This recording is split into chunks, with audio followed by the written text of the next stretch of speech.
எல்லாருக்கும் வணக்கம். நான் உங்களுக்கு குட்டி ஃபார்மர். இன்றைக்கி என்னென்னா 18வது நாள் தழை வச்சுருக்கோம். கண்டினியூவாக ரொட்டேஷனாக போயின்னு இருக்குது தழை வச்சின்னு.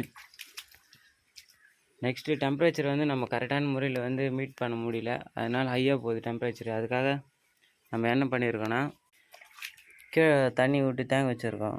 ஃபுல்லாக டெம்பரேச்சர் ரெடியூஸ் ஆகுமா அப்படின்னு சொன்னாங்க. இதுதான் ஃபஸ்ட் டைம் பண்ணியிருக்கோம்.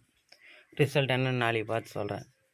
அதுக்கப்புறம் ஒரு முக்கியமான விஷயம் என்னென்னா, இந்த பவுல் ஒன்று வச்சுட்டு இந்த ஸ்டாண்டு கீழே இது மாதிரி வைங்க. எறும்பு வந்து மேலே ஏறி வந்துடுது. அதில் தண்ணி ஊற்றி வச்சோம்னா வந்து எறும்பு ஏறி வர்றது கொஞ்சம் ரெடியூஸ் பண்ணலாம்.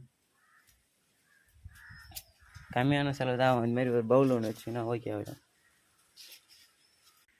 4வது ஃபீவர் முடிஞ்சு 5வது வேலை தழை வச்சுருக்கோம். சிறப்பான முறையில் சாப்பிடுது. இன்றைக்கி தேதி வரைக்கும் எந்த ப்ராப்ளமும் இல்லை. ஒன்று அன்சைஸ் இருக்குது. பிளாக் கலர் பூச்சி வருமா என்னான்னு தெரியல, பார்ப்போம்.